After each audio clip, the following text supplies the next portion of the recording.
меня больше всего воздействует то, что вот рядом творится. А когда вот такие вещи происходят, я уже приблизительно из-за своего опыта, я уже как-то у меня начинает складываться, как это выразить, вот это все, вот недовольство мое, да, я не согласен с этим.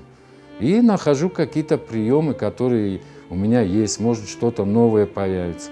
Хотя часто бывает, вот я последнюю работу, вот эти лица, а там вот эти свечки, сколько я ее начинал, а хотя она у бетке келгенде, у меня все остановилось. Просто лица, мне не нравится, вот, не могу я это выразить. Вот то, что я чувствую, у меня не получается. И так лицо, и так.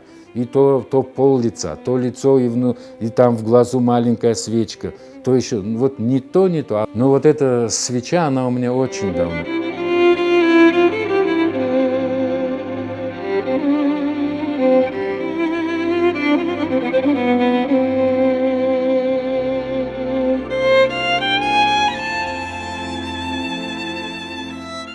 Покойный папа еще тоже говорил об этом. Зачем, для чего, зачем ты это делаешь? Как ты будешь жить? Делай красивые вещи. Мы же вот в счастливом жили. Смотри, какая природа здесь, все, рисуй это. Не получается, неинтересно мне это, неинтересно. Когда был студентом, я очень много пейзажей писал. А со временем, не знаю, может, думать начал, может, с какими-то вещами я был не согласен. И постепенно я вот не на ту дорожку, что ли, пошел.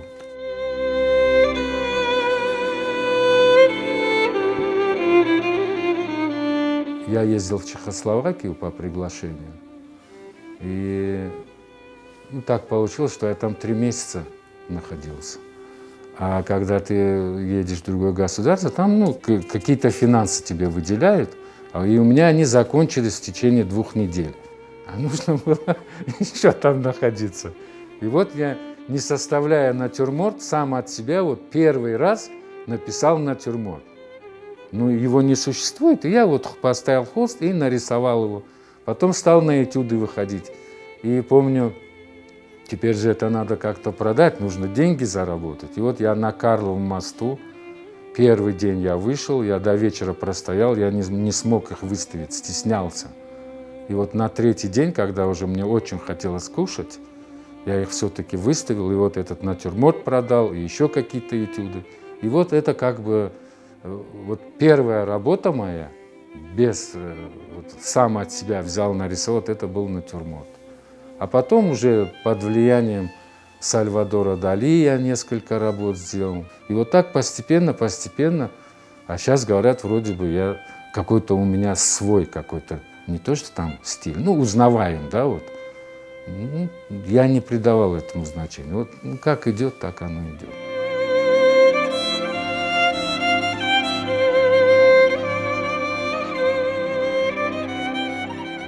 У меня не получается, чтобы я вот ради того, чтобы заработать и как-то все поменять, и идти в этом направлении, и идти писать те работы, которые украшают интерьер.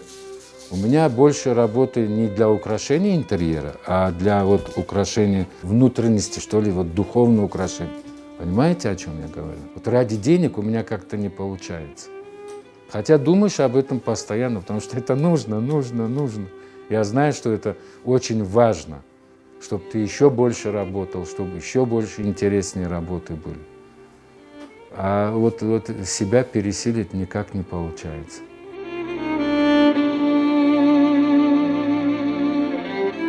Мне бы хотелось, чтобы все это было по-другому.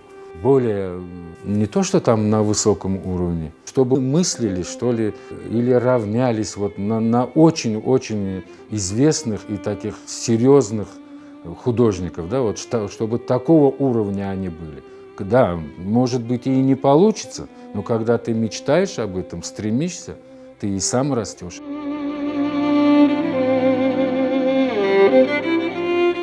Для меня обязательно. Я именно хочу, чтобы на это акцентировались.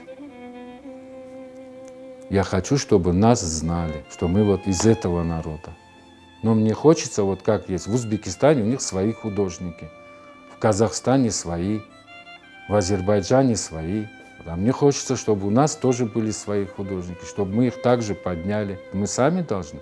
Наши, я не знаю, у нас есть предприниматели, какие-то богатые люди, там, бизнесмены. Они должны это делать, они должны приобретать, они должны создавать эти галереи, о них говорить и поднять этот уровень. У нас, вот я говорил, у нас есть таких работающих, что ли, ну пусть, ну вот, самых-самых, ну, может быть, человек 10.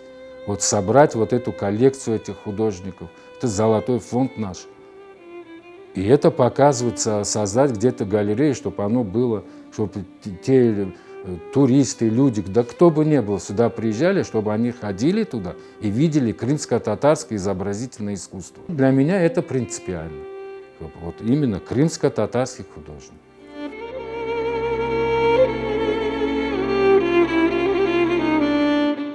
Хорошую галерею. Вот это основная моя цель.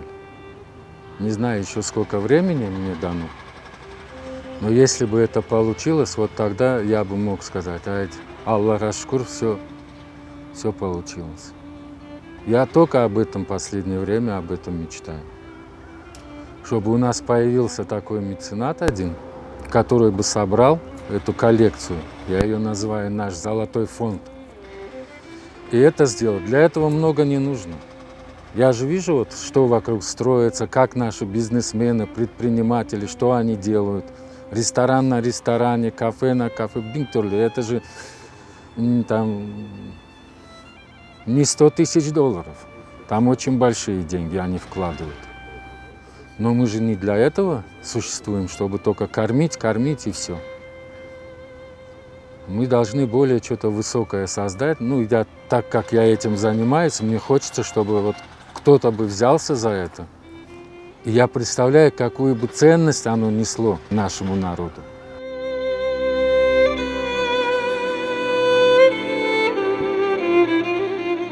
Это очень тяжелый труд, это раз. Это только, наверное, может быть удача какая-то, что ты будешь успешным. Из того, что я вот прожил, это очень сложно, это очень редко. Поэтому мне и хочется, чтобы, вот как я говорил, о галереях, то есть вот о таких вещах. Вот когда это все будет, может быть, тогда удача, наверное, у каких-то художников, может быть, и появится. А так пока сложно. Опять же, слово «успешный». Слово «успешный». Не хочу гневать Всевышнего. Аллах шкур, вот то, что есть, то есть.